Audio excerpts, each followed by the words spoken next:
Take it easy and solve the school lunch problem with SPAM. S-P-A-M. こんにちは、タイガークローラジオ。You are listening now. Back J. You are listening to Tiger Claw Radio. Number one in vintage computer and video game entertainment. And now your host, Critical Failure.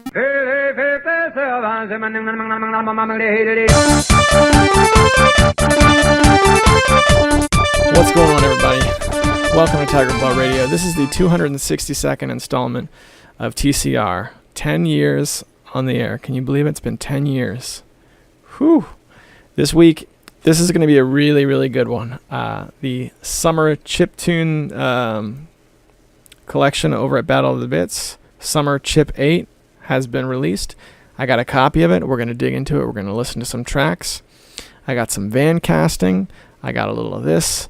I got a little of that. It's going to be a great week, and I'm looking forward to it. Let's start by cracking open this Summer Chip 8. Now, the way these Battle of the Band things works, Battle of the Bits, is they make their release on Bandcamp, and it's free, but only until the next one comes out. So rather than just get the zip, I went ahead and threw the $1 down, and I got it added to my Bandcamp collection. We're going to take a look at this. We're also going to listen to some Desco Radio Club, which is a future funk artist that I got really into for a while. He released some really good stuff lately, and in the past 24 hours, he was like, you know what? Just for a little while, all my stuff's free. So I had one of his albums that I loved, and I was able to get everything, which I'm super excited about. So we're going to start with Summer Chip 8, and then later on in the show, we're going to play some Desco Radio Club. For now, it's Summer Chip. Stick with us on Tiger Claw Radio.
That's Young Go Tanks with Shmup. That's the name of the track.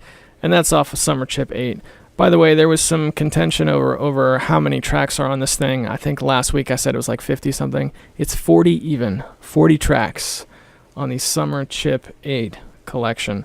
And that's track number 15, which, I gotta say, that's got a pretty sweet vibe to it.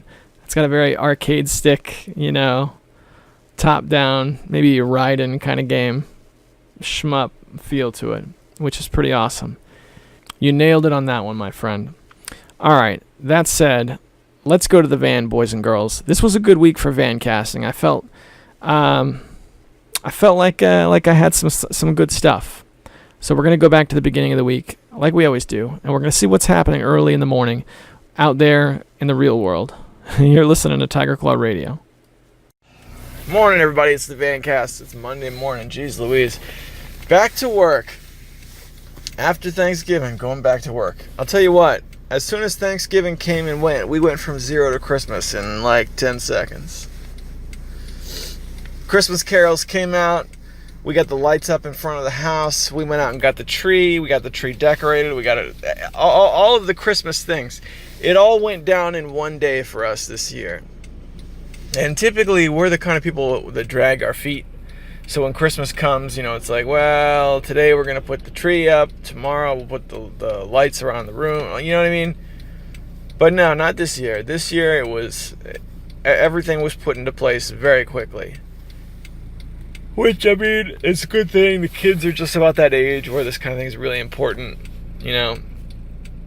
So it's good. It's good. Thanksgiving was good. Saw some family. Played some games. Got some games. Getting ready for Christmas. Christmas is only, what? A month away. Less than a month away. I think today's, what, the 27th?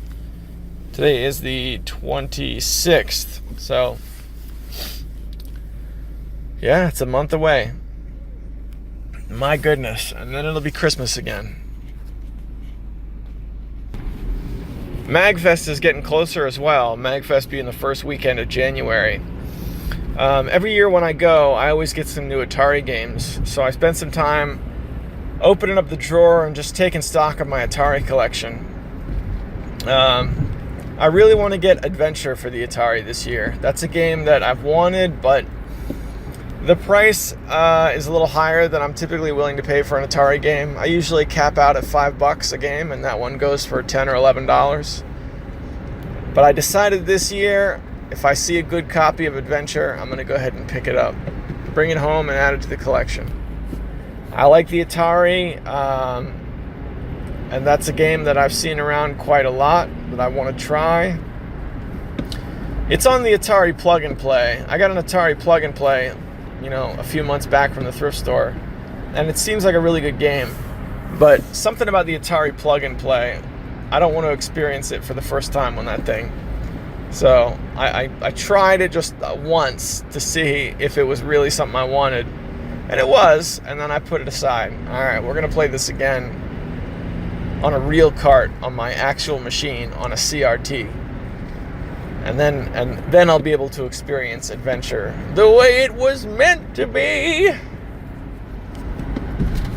Odd choice for a game to go after for the Atari, considering I'm putting together a high score magazine to choose a game that has no scoring mechanism.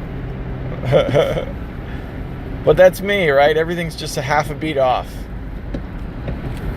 I spent yesterday trying to play Duel Masters on the Game Boy Advance. I had my original model, my fat model DS, with Duel Masters in the GBA slot, and Namco Museum standing by on the DS slot. I played a couple rounds of it, but like most things, it ended abruptly with my children saying, "What are you doing? I want to do that too." Hey, what? Hey, Dad. If I do some chores, can I play what you're playing right now? Yeah, sure, man. So that was the end of that. Neat game, though.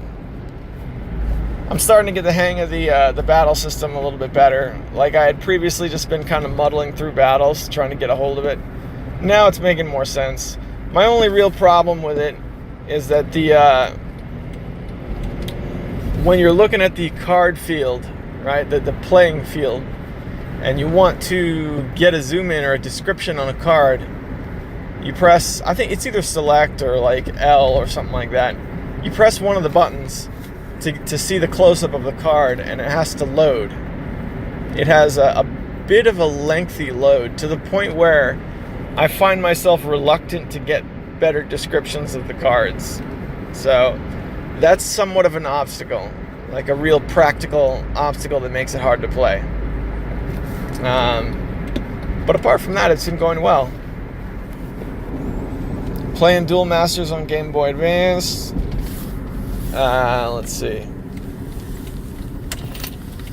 I just recorded, this is Monday morning. I just got finished doing last week's TCR, so I haven't played Resident Evil 4 since then. But that's a good game. Played some Resident Evil 4 last week. Hoping to play it more this week. We'll see we'll see what happens. I also spent some time getting some new chiptune software. I wanted to try different chiptune trackers because I've been using FamiTracker for so many years. So I got OpenMPT, and I got Schism Tracker, and I got something called Pixie Tracker, which is much less sophisticated. I got something called Sunvox. I got a bunch of stuff. Good times. Hanging out making chiptunes. Oh boy. So now I'm off to the office again on Monday morning. Monday morning after a holiday, these are typically like the days people consider tough days or tough mornings. But you know what? There's only one way to get through it, and that's to just bust right through it like the Kool-Aid Man. Oh yeah! That's the only way. Gonna go do my day at work at the office, and then I got scouts afterwards. So I'm gonna be dead tired by the end of the day. And no video games for CF today. No video games, no work on chiptunes, no nothing. I go to work, and then I come home, and I go to work being dad. And you know what? There's a lot of days like that. But again, only one way through it. And that's what I'm going to do. But if I could hang it all up just for a day and go home and play games, what would it be? You know, those opportunities do come around once in a while where it's like, all right, just for this one evening or just for this one day or whatever, you can, not usually for an entire day, but a little clump of a few hours. Everybody's gone. You could play some games. What is it going to be? And I got to choose those moments carefully, because I can't pick something like, oh, I'm going to play Final Fantasy. Because, okay, great. You got 2 hours, maybe 3. An hour that is going to be spent reading cutscenes and all that stuff. So you're going to get half a session in, save your game, and you'll never get back to it because those moments come along so rarely. So you see, I have to choose very carefully. But if I can hang it all up and go back to the office or my office at home, what would it be? You know, I'm kind of thinking Resident Evil 4, just because I don't want to run into that same problem of waiting too long to play it again and then not remembering where I am or what I have to do next. I still have a good handle on what's going on, and I do want to beat that game. So I would probably play some Resident Evil 4. Either that or something I could use something I could put in my high score magazine. Because I don't know how I'm going to make it. I don't know how I'm going to get a prototype of that out in a week's time. But it's only one page. I can do it, right? And with that, I'm going to send you guys back to the studio. I've got to go in and do my day of work. I'm getting on the highway here, so I'll see you guys back there. Peace. I was talking. Hello. Are we working now? Here I was talking, and the thing wasn't even on. We're back in Panzer Studios, safe and sound, where it's gone from 0 to Christmas in 30 seconds in a big way. We're going to head back over to Chip Music, or Summer Chip 8, and check that out again. But first, here's a question for you. Do you like memes? Do you like meme songs? Me either. Let's give them a try. Take me to your Xbox to play Fortnite today. You can take me to Moist Meyer, but not Loot Lake. I really love to chug jug with you. We can be pro Fortnite gamers. Take me to your Xbox to play Fortnite today. You can take me to Moist Meyer, but not Loot Lake. I really love to chug jug with you. We can be pro Fortnite gamers. I just want to put this out there, that loops 2 more times before the track actually stops. I pulled the plug early on that one. That's Cosmic Pack with Fort Wave, which was a joke album about Fortnite. Let's go back to Summer Chip 8, everybody.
KGB525 with Cloud 10. I gotta say, the Summer Chip 8 comp is way more like core chiptunes than, say, the Chiptunes Equals Win. Chiptunes Equals Win is an awesome album as well.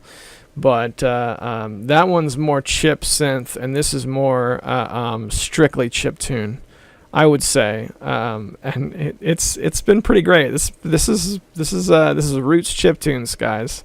So KGB525, who I was not familiar with, but I'm digging that track. Head over to thebattleofthebits.org and check out their Bandcamp. Get a copy of the album while it's still free. Also, if you're a supporter, you can hang out for the chiptune review, where every chiptune that's played on every song that's played on Tiger Claw Radio gets compiled into a mixtape that you can download and listen to as many times as you want. And while we're on the topic of supporters, just want to remind you guys, this is a Patreon sponsored program. Thanks so much to the guys who are giving of their resources to make sure TCR is coming out every week. And I really do appreciate what they're doing. So for these guys, I can offer early access to the show. As soon as it gets done, it goes up and they can listen to it. I also give them access to some supporter-exclusive content, and I read their names off here in a hall of distinguished gentlemen. They're Hemrock, James, Sendu, Tecmo Balls, Darabka, and the Cartridge Brothers. Thanks so much. There's no time to waste. We got to go right back to the van, everybody. You're listening to Tiger Claw Radio. Let's keep it moving. Good morning, everybody. It's the Vancast. It's Thursday morning, and let me tell you, it's just getting colder and colder out here. What a week it's been. Really struggling to get through day by day, but I'll tell you what, last night I had a pretty good night. Logged onto Steam and played Team Fortress 2 with one of my buddies, and man, it's the first time I'd played Team Fortress 2 in a long time, and that was a game that used to be like my #1 Steam game. I clock in at about 195 hours, thereabouts, which for me is a lot in any game, and it still is, but for most people who play TF2, it's but a drop in the bucket. Team Fortress 2 is one of these games where the people who play it usually have upwards 300, 400, 500 hours, sometimes even in the thousands. And because of that, it was a little bit of a tough game to get back into. I was pleasantly surprised to see how easy it was to get into a game. I jumped around games a little bit, and I played with one of my friends. But I had some trouble getting traction. Like, it wasn't a massacre. I played as the Pyro for the most part. Had some success as a Pyro. But I really wanted to play the Soldier. But it had been so long since I played, I was having trouble hitting anything with the rockets. So I was just getting killed over and over again. So that was Team Fortress 2. That was kind of a fun trip down memory lane. Years ago, I got involved in a Team Fortress 2 clan. It was the most I think I'd ever been involved with, like a clan type situation. There was a group called Kill Streak Gaming. This is back when I first discovered Mumble, and I just wandered into the Mumble, and I was like, hey guys, I'm going to pretend that we've all known each other for a real long time. And they were like, yeah, that's cool. And then I ended up being friends with a lot of those people for many years. Kill Streak Gaming, I don't know if they're still around or not, but at one point there was a coup, and a bunch of the people that I really liked broke off and made their own clan called the Corner Pub. And the Corner Pub was my favorite place. I played the Corner Pub all the way up until Dota 2 came out. Once Dota 2 came out, they all got obsessed with Dota, and then TF2 kind of fell by the wayside. But it was really fun to revisit some of those days and play good old TF2. I don't think I'd played it since I built the computer I'm using now. So it was nice to have it look pretty good and run pretty good and just everything work the way it's supposed to. So that was cool. And the day before that, I managed to play video games with Darabka, which was even more awesome. We played Double Dragon 2. We played a couple of runs of Double Dragon 2. First time we made it to the last level, and then we both got killed at the same time, so it wouldn't let us continue. Second time we made it to the last level and made it to the final boss and died. And now here's the thing about the final boss of Double Dragon 2. We were playing off the Double Dragon arcade trilogy on Steam. So these are pretty faithful adaptations of the MAME ROM. Only we toned the difficulty down just a little bit. When you beat the first game, the big twist at the end is player 1 and player 2 then fight each other. Right? And then when you beat the second game and you beat the final boss, or, the boss, let's say not the final boss, you then have to fight like a spirit copy of yourself. Like your shadow comes to life and you gotta fight it. We died at the shadow battle. So the following morning, I tried it on single player, and I got to the shadow battle, and I lasted forever. That turned out to be a really long battle, and I died again anyway. So now I'm determined to beat Double Dragon 2. This, again, I'm not talking about the NES game. I'm talking about the Double Dragon trilogy on Steam. So an adaptation of the arcade game rather than the NES game. Playing these games, I can tell they're a far cry from the NES series.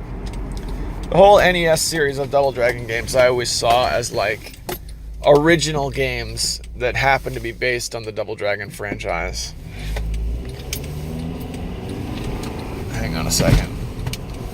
That's what they look like in retrospect. If you're going back and uncovering this series for the first time now, that's the only way I can account for there not being any sort of multiplayer in the first game, in the story mode. So that was cool, man. Getting ready to go in and do my day at work. Sat down at my computer this morning, turned on my tape player, which is cool. I'm loving doing that with the tapes. And I was listening to my Electron mix that I got from the Mixtape Exchange over on Reddit. I got involved in a Mixtape Exchange. I talked about this last week, and I think even the week before. And what I got back was like club music, so not what I'm 100% into, but there's a couple tracks on it I really dig, so I've been playing it. There's a couple of tracks on it I really dig, and I also appreciate how crisp and clean the dub was. So for a cassette tape, it sounds a lot better than I thought it was going to sound. Being the fact that it's a Type 2 tape with a crisp dub on an actual tape deck as opposed to like a cheap boombox or Walkman, it has a surprisingly good sound. Better than I thought you could get out of a cassette. So I had that rolling this morning, and I was doing some clicking around, and I was having a good time, man. So there's a dev on Steam called 2D Engine, and he messaged me. He sent me a comment last night with a Steam code in it. Give me some backstory. A lot of years ago, he released a game called Chains. It's like a little puzzle game, little physics-based puzzle game. And I got a review copy I got like a DRM-free review copy, like way back in the day, back when I was doing like essay videos with the little blob character. And I did that video, and that deal went down pretty well.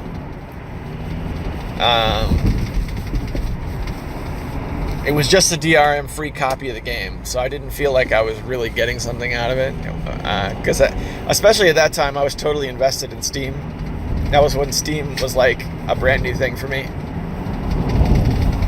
So I ended up buying the game later on. Even though he sent me a DRM-free copy, I was like, let's buy the game. So I bought the game myself. And so that guy didn't end up releasing a whole lot of games. He released Chains, which was a decent game. And then he released a game called 8-Bit Commando, which was like a Contra clone. And that was a great game. It was really good. So we're talking about a guy who's capable of making really good games on Steam. And I saw in his profile that how did I come across this? He's making a new Chains game. It's called Super Chains. It's like the same game as the good old-fashioned Chains that he made almost 10 years ago, but the graphics are cleaned up, you know, a little more modernized. I mean, based on the trailers and stuff. It comes out in December, so not out yet. Oh, excuse me. But he dropped a Steam unlock code on me, completely unsolicited too, which is just like super cool. Especially coming from a guy who has made games in the past I enjoyed. This game Chains was one that my son in particular.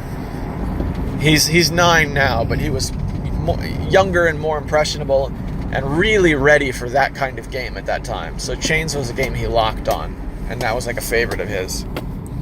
So it was awesome to be included.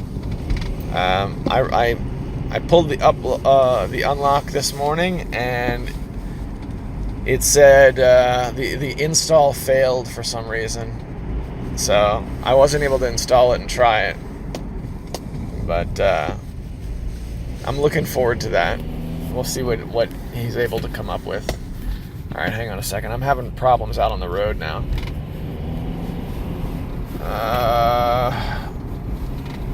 Yeah, we're doing okay. Okay, we're doing okay. When this like twisty part through the woods where the turns are really tight, you got to be careful because when you're going through the turn, you can't really see more than maybe 10 or 15 feet in front of you. Yeah, but we're okay now. All right, give me a second here. Going over the bridge. Oh boy. All right, we lived. Look at that. So this is a week where I usually end these van casts by talking about, well, you know, if I could throw my hands up and just go home for a day, what would I play? This is a tough week because this is a week where I really want to throw my hands up and just go home for a day. I really do. So what would I play if I were back home? You know, I had a really sweet run of Resident Evil 4 recently, and I talked about it in past weeks. And I haven't played it in almost a week now. I've been really enjoying Resident Evil 4. Doing better at it than I normally do. I'm really not good at these Resident Evil type games. I've beaten a couple of them. I beat 2 and 5, but really not good at them. So this was a good run for me. This made me feel like, hey, these games are approachable and attainable. So I've been playing through 4, and I have 5 and 6 sitting in my library from the Thanksgiving sales. So I would probably play Resident Evil 4, and let me tell you guys something. This is something I really want to do, like right now, is throw the brakes on and just turn around and go home and play Resident Evil 4 all day. But you know what? That's not what I'm going to do. I'm going to go do my day at work, because this is what people are counting on me to do, especially at home, especially my family. And I'm just going to find some way to get through it, because I can't really see any other option. And when I come out on the other side, then I'll feel accomplished. All right. And with that, boys and girls, I think I'm going to send you guys back to the studio, back to the one place in the world I really want to be right now, in Panzer Studio, surrounded by my cassette tapes and my video games, in my warm, comfortable office chair where the pump is broken, so it's a little bit too close to the ground, you know, where there's plenty of heat so I don't have to freeze like I do in this car. That is where I want to be right now. And I'll see you guys there. We're back safe and sound in the studios. So I talked a little bit about playing Team Fortress 2. And when I recorded, and that recording we just heard, I went back and played it a little bit more since then. It's a great game, but it can be tough. I mean, it can be tough to play any competitive game where you're continuously getting shellacked. And I think that's part of just getting back into a competitive game. If there's not people who are better than you are, then you're not really playing something competitive. You know? So it's weird. I'm getting beat down pretty hard in TF2, but I'm still enjoying it. It's a game that I truly thought there was never going to be any life breathed into that game again. I thought I was done with TF2 forever. But it's had a little bit of a resurgence. And today I was looking at the market, looking at like weapons and stuff. The price of a lot of the weapons that I used to really dig has gone down quite a lot. I had a strange Inviso watch, which was the prize of my collection for a long time. That's the watch the spy uses, presses the thing, turns himself invisible, and then runs around stabbing people or doing what he does. And it would count the seconds you were invisible, right? So that was like $20 back in the day, and I sold it when I got out of the game. And turns out I made the right move, because I sold it for about $20, and it's dropped down to $12. So if I play this enough, I might reacquire an Inviso watch. Not 100% sure, though. More on that in coming weeks. This could be a flash in the pan kind of deal, in which case, no. But let's just say I'm having fun with the game again. As far as Double Dragon 2 is concerned, I never made it back to beat the boss of Double Dragon 2. Hopefully I can spot Sean online, and my partner in crime and I can give it another shot. I got Chains 2 installed. That worked. I have not given it an honest try, but thank you so much to 2D Engine for supplying a code of Chains 2. Chains was a favorite of my son, so I'm pretty excited to play that. Again. Let's see. Did I have anything else I wanted to go over? I feel like there was more I wanted to go over, but I think we're going to move forward for the sake of getting a third Vancast in and still making it in time for some failbag action. Yes. Okay, Desco Radio Club. Let's see. So I talked about this at the top of the show a little bit. You guys know I've been into Vaporwave. I've been into Future Funk, that kind of stuff. The long and short of it is, at one point last month, I wandered into Bandcamp. I started downloading albums, and I haven't stopped. I got a lot of stuff that I really dig. It's always awesome when you get your hands on some album, some piece of music that you're hearing for the first time, and it strikes a chord with you, and you know, wow, this is really good. Whatever it may be, whatever kind of music you might listen to, that feeling is awesome. So this particular guy, Desco Radio Club, it's clearly more of like a DJ kind of thing. This is clearly a Future Funk mashup. Rather, I think of it more of a mashup rather than an original piece of work. But I can tell you that it's proof that mashups can be greater than the sum of their parts. Because I looked up, like, the voice you hear is a famous person who I don't really care much for. But when I heard her in this track, I was like, okay, that's pretty good. So mashups can be greater than the sum of their parts. We're going to take a listen to Desco Radio Club and find out if you agree.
That's Dusko Radio Club from the Alluring No. 2 album. This guy made 4 albums all called Alluring. This is Alluring 2.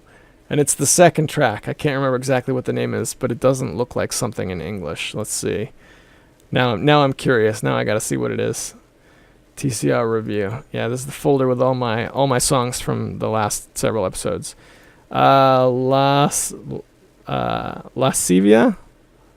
I don't know. You're going to have to go find it if you want to know what it's called. But I'll tell you what, guys. We're 40 minutes in now, and we haven't heard... We've still got another van cast. We haven't even made it to the fail bag yet, all right? So buckle in, boys and girls. Let's go to the van one more time this week. You're listening to Tiger Claw Radio. Good morning. It's the van cast. It's Friday morning. Friday, and it feels good today. It's cold out, but the temperature has... risen quite a bit compared to the last few days. The last few days have been just like killer, brutal, bitter cold. The kind of cold where you step outside and just go, oh! But this is okay. I can deal with this. Let's see. Last night I got out to the thrift store, which was fun. Didn't get much to speak of. It was mostly just looking at shirts and stuff. Got some cassette tapes. There was a big bundle of blank tapes that I picked up, which is cool. I saw some video games there, but I don't know. I just had this moment where I just go, ugh. First of all, there was an Xbox 360 and 2 Wiis there, just discarded. And I don't know. I just didn't feel the fire. If this were even like 1 year ago. And it was discount day, too. So you're probably looking at like... What was it? It was 30% off, and the Wiis were $10. So that would have been a Wii for $7, and there was 2 of them there. I could have got one, fired it up, and tried to, get the hack going. I've got extra Wiimotes. I would have had to buy one of those sensor things and a set of cables. I could have made it happen. I don't know. Fire wasn't there. I was looking through the... Okay, so this is why I think this is the story worth telling, because this thrift store has a glass case, a little glass showcase, when you first walk in, that they typically put video games under, and then there's also a second section where the disc-based video games are just loose, like Wii games and Xbox 360 games and stuff like that. So under the glass case, there was just about nothing. They had a couple of random Game Boy Advance games, but no real strong, gets. No real strong games worth checking out. I do remember they had a copy of The Sims 2 for GBA under the glass case. They thought that was showcase worthy. But out in the open, they had Modern Warfare 3 for the PS3. They had one of the other Call of Duty games. I couldn't tell you which one. They also had... They had Skylanders for the Wii, which I wanted to take because my buddy Alex Swingle's been talking about Skylanders quite a bit, but it didn't have a disc in it, unfortunately. And all these were just out. Modern Warfare 3, these Call of Duty games, man, they were the desirable mainstream titles, and there they were, just discarded for $1.99 a piece. I don't know why I didn't take them, especially Modern Warfare 3. And that was the PS3 version. I didn't have that. I could have got it. In retrospect, I probably should have. But just something about it, I was just like, I have my Call of Duties. I've got Call of Duty Black Ops, and I've got Call of Duty World at War, and I think those are both awesome games. But I don't know, how many times can you rebuy the same game? I don't know. I can't really put into words what happened when I saw them there. I was like, this is a game. This is a video game that used to be expensive and is now cheap and is ripe for the acquisition. I don't know why I didn't feel the magic. But, these things happen.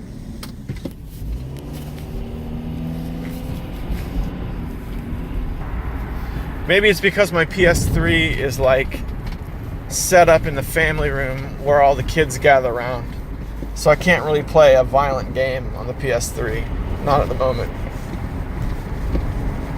I don't know. That's true, but that's also me trying to rationalize after the fact why I let him go.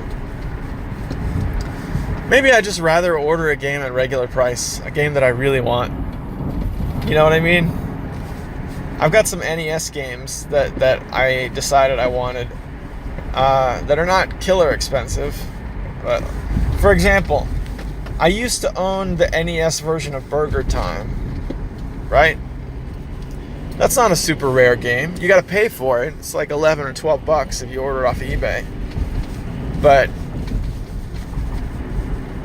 that's $11 or $12, and then I got a game that I really wanted, versus spending a bunch of money on a stack of games at the thrift store that I, don't really care about. I like the thrift store though, and I like getting the stacks and stacks of games. It's all different now than it used to be. You know what I think it was? I think it was seeing The Sims 2 under a glass case. Something about that image. The Sims 2 for the Game Boy Advance, a game that should be discarded. That's a game that has every right to be on the shelf for $1 out in the open. And it was under glass. Now this is it's the same thrift store that I used to go to around the beginning of my YouTube career. And there would be just games on the shelf that you could just buy. There would be lesser desirable NES games that would just be out for like $2, right? Oh my gosh. Come on, man. Come on, man. You're killing me. Come on, man. Oh, that's all right. Uh-oh, where'd my phone go? My phone slipped out of view and it's still recording. What happened? Oh, this isn't good. There we go. We're back. That was interesting. All right. Did we live? Are we all put together again? I think we are. What was I talking about? I was speculating on what happened to the what happened to the thrift store, and how it's changed. Like I remember at one point, early on, probably my second or third year of YouTube, going into that thrift store and picking up Black Belt for the Sega Master System complete in box for like $2. Now, say what you will about Black Belt for the Sega Master System, that was a Master System game in the box for $2. I picked that up. I didn't even have a Master System at that point. I was just like, you know who has one of these? Vintage Video Game Geek. Picked it up, sent it off. There you go. Bing, bang, boom. And that was how that thrift store used to be. A little something every time. It was the kind of time where you would see a Nintendo game on the shelf, like, say, one of the football games. You know what I mean? One of the sports games. And you would look at that NES game and you'd be like, you know what? I don't need this game. And you could say that comfortably because you knew the next time you came in, there was going to be something else. I miss those days. That's the way it is with Xbox games, I guess, now. You know? I can pass Xbox games and PS3 games. I can pass on Modern Warfare 3, and it's not a big deal because I know the next time I come in, there's going to be something similar. But then on the other hand, that's the way it used to be with Nintendo, and eventually it came to an end. So, who knows? Who knows what the future holds? The thrift store is a weird place, a weird mishmash of nonsense.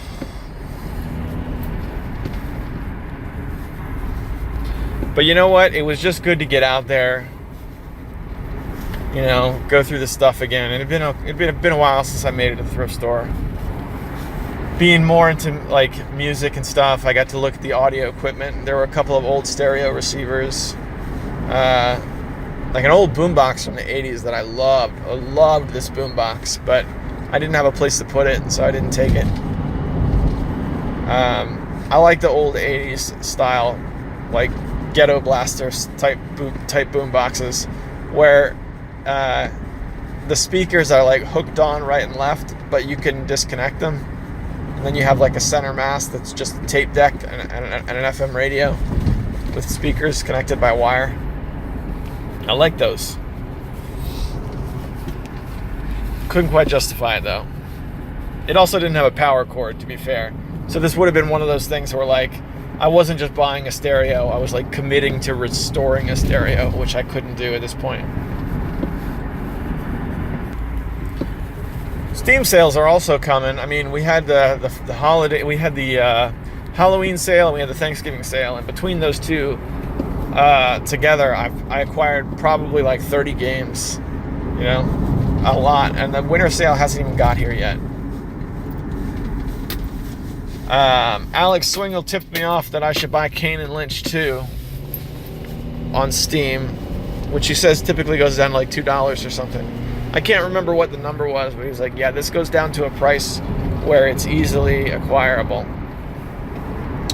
So Kane and Lynch 2 is on my get list. Another one that I wouldn't mind getting. Look, I really want to get the Capcom Beat 'em Up collection, but I know that's not going to go on sale. But what does go on sale are all the Mega Man games. I got the Mega Man collections in the summer, and I really enjoyed the first set, playing Mega Man 1, 2, and 3.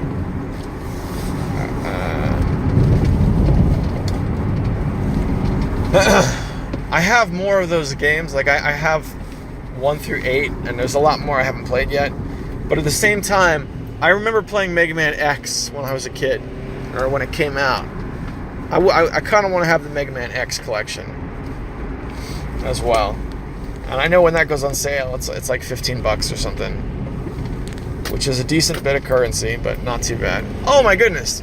While we're on the subject of Steam games, R-Type just came out on Steam, which was pretty sweet. There's a new R-Type game, which weighs in at $15 regular price, and it was, I believe, 11 and change, almost $12 on sale. It was one of these things where it just came out and it has a new release sale price. Not a winter sale, nothing like that, but a lot of times games like this will be like 10% off if you get it as soon as it drops. And R-Type just dropped, and I looked at it, and this is a sweet looking game. This might be right up my alley. I've got this really nice arcade stick. It really doesn't get used a whole lot, except on shmups, and then here's a top quality shmup that just hit the market on Steam. I'm interested. I think what I might do is let the Steam sale go by and get what I'm gonna get, and if I have any money left over on the other end, because who knows, I might. Then it'll be time to start looking at some of these games that never go on sale. R-Type just dropped. I could get that. I could get the Capcom Beat 'em Up bundle. You know, good choices there. Although, if I had to choose between R-Type and the Beat 'em Up bundle, I've got MagFest just around the corner. I would probably take the Beat 'em Up games. You know, just because there might be an opportunity to play like an old beat 'em up game with 3 players with myself and Angie and Hemrock. And I think that would be worth $20 regular price just for the opportunity to do that. Well, all right, we're 13 minutes in, which is longer than I thought this was going to go. Got a little rambly about the thrift store.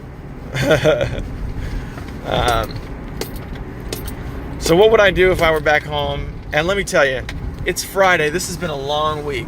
This has been a real tough week for me. So what would I do if I were back home and I could just ignore it all and play games and, you know, and do whatever? Man, I don't know. I'm kind of itching to play Resident Evil 4. I think I'm going to play Resident Evil 4 tonight.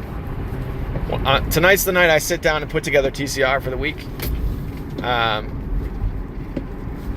So I think I might try and push my Resident Evil 4 save guy forward a little bit. I have to keep making progress. You know what I mean? I think if another week goes by and I haven't loaded that game up, then then I think that's it. I think I might not be playing it again for a while. And I guess that's about it. There's some other things I could go over. I collected some decent stuff for the magazine, the one-page print and play magazine. I started collecting some data, some things I could cover into a doc file. And, I don't know how it's going to look on paper. It's looking pretty sweet. I think one thing I want to do is work with GIMP so that I can take an image and reduce it down to like its line, black and white lines. That way I can put like simple images in that aren't going to take up a lot of ink to print. Like there's not going to be any color, huge color screenshots, but maybe some simple line-based image that wouldn't take more ink than, say, a paragraph of words. Still a lot of work to go. Don't know if I'm going to make December 1st, but I can tell you that at this point, it's a real project with real data being collected. So now's a good time this week if you want to head over to the forums on TigerClawTV.com. These forums, they're the juice bar. They're the same forums that Sendu uses over at Emerald Rangers. They're the same forums that are used on a few websites. They're kind of like a unifying thing amongst our little group. You can head over to there. In the off-topic section, there's a high score thread, and that's one thing that's being used as a source. So Jerry Terrifying's Atari 7800 scores, they're going to make the cut. And our pinball battle between Desm 101, myself, and Hemrock, we threw down in the NES pinball and rollerball and in Space Cadet pinball. I loved doing that, guys. It seems to have calmed down now. Nobody's submitting any scores anymore, but that battle was something I really, really enjoyed very much. So you can believe that's going to make it onto the list. And I will see you guys back in the studio. I'm going to go knock this day of work out. And when I come out on the other side, I'll be feeling a whole lot better. I'll see you there. All right, boys and girls. We are back safe and sound. We're back safe and sound here in Panzer Studios, and I'm having a good old time. It's Friday night. It's 8 o'clock, and I'm hanging out with you guys here on Tiger Claw Radio. So what we're gonna do is we're gonna have some failbag action. You guys know what it is. It's just me here. It's just you. Let's talk. If you want to get a hold of me, it's not hard. If you know who I am, you can shoot me an email. Just make sure you let me know what's intended for the failbag so that I know what I can and can't read on the air. Otherwise, feel free to leave a comment on the YouTube channel or anywhere else you can get a hold of me. We're going to start by heading over to the email. I got one from Hemrock. All right, let's see what old Hemrock's got to say. Give me a second here. 12 days ago. That ain't right. What did I do wrong? Oh, man. This is all... Yeah, here we go. Clicked on the wrong thing. He writes, hey, hey, oh, my gosh. Wow. Hemrock writes, hey, Hemrock. Golly. We're going to try that one more time. I don't even have time to go edit that goof out. Hey, CF. Thanks for another episode, and I hope you had a restful Thanksgiving. I haven't listened to 261 yet, so my apologies if you've already covered some of this in the most recent TCR. I started playing Terraria, and I have to say that my experience has just been mediocre. I've gotten pretty good at digging holes, and I don't feel that I'm really progressing. How do I upgrade my gear? What are some beginner tips to help me really enjoy the game? When you met with your son's teacher a few weeks back, was the teacher showing you your son's essay about Minecraft and Terraria as a positive thing or as a negative thing? Have you thought about reading it on the air? All right, quick break so we can address some of these things.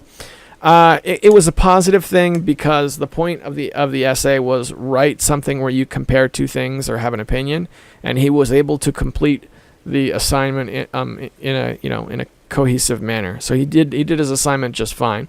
It was just one of those things where it was a signal of something that really matters to him. You know what I mean? You think back when you were a kid, the games or the stuff you did for fun that really mattered to you. This is something that matters to him. So as far as beginners tips on how to get good on Terraria, do you know how to... let's see. first thing I do is cut trees down. You got to cut down some trees. You got to make a workbench.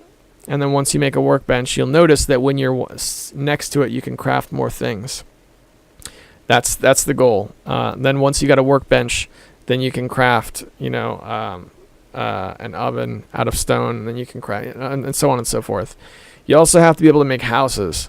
They've got to be like 5 or so blocks tall, and then just, I don't know, maybe 10 or maybe 20, 30 blocks wide. Not super big, but they have to be houses with 4 walls, or I guess 2 walls, and then a roof and a floor. And then you have to craft back wall, which is like wallpaper that you put up in the back. Then they need a table and chair and a light source, and that makes them fit for somebody to move into them. The idea is you make these little houses, and NPCs will move into them and populate a village, right? So then you have NPCs you can talk to that you can buy things from, and that sort of stuff. We really need to get on and play it together. That's really how you'll have the most fun getting started. As far as getting equipment is concerned, you want to get ore. You use the once you have a decent base going, you get the ore from the mine. Then you use the ore in the oven, which turns it into bars, right?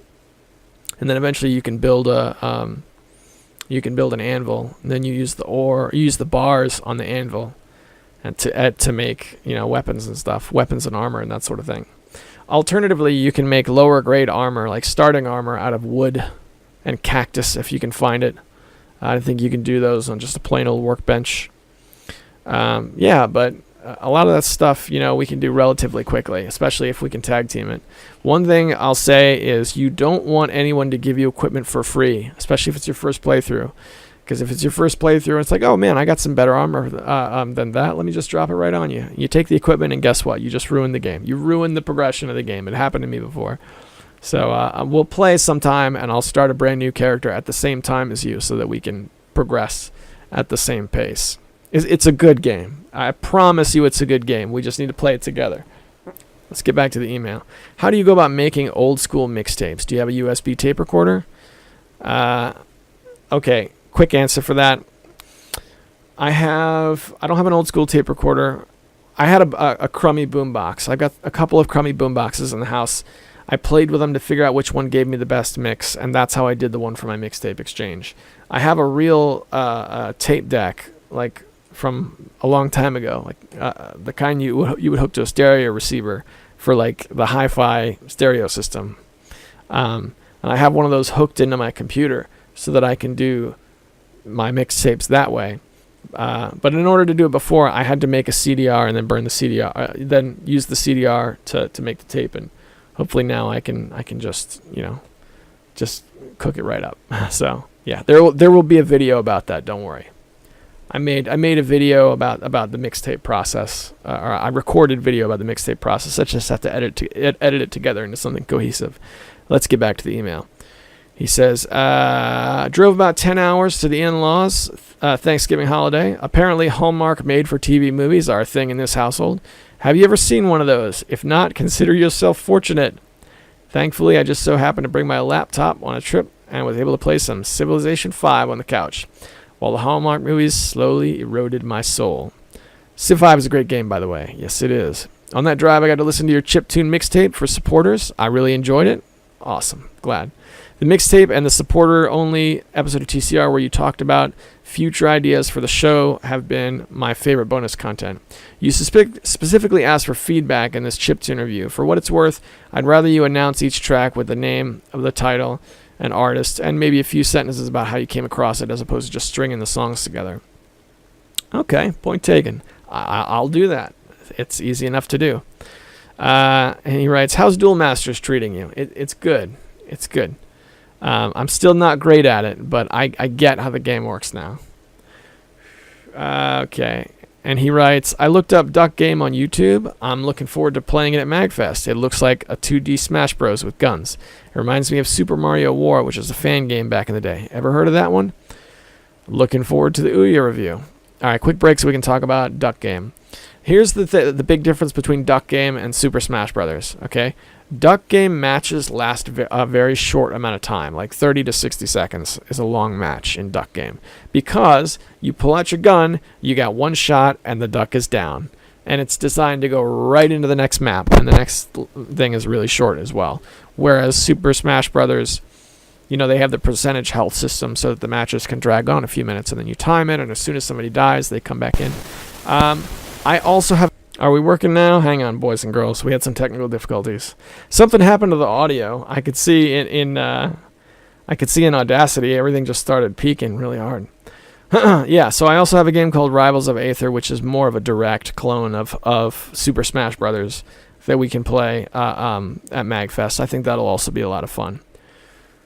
All right, looking forward to the Ouya review. I gotta find my Ouya controller first. I've had mixed feelings about the PS1 Classic.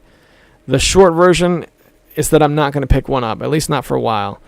This is in spite of the fact that there are a few games on there I don't own that I want to play, such as Jumping Flash and Intelligence Cube.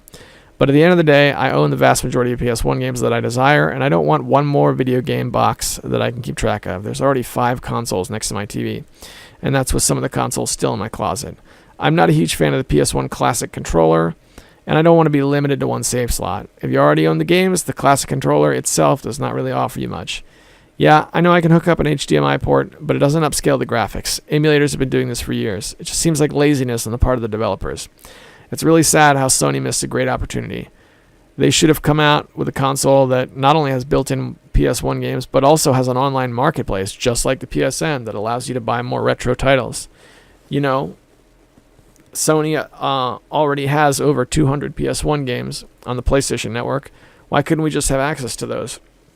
And not only that, how much harder would it have been to give players access to purchase compatible indie titles, thus making the PS1 Classic port PlayStation... hold on, I read that wrong. Thus making the PS1 Classic part PlayStation and part Ouya. We have the technology, people. The Classic console just seems like a cash and grab to ride the wave of video game nostalgia. It makes me a little sad to think about it. Tiger Score is a cool name for your print and play mag. Have you ever noticed that the movies over on GOG never go on sale? Yes, I have. I hope you're still smashing through life's problems like an anthropomorphic,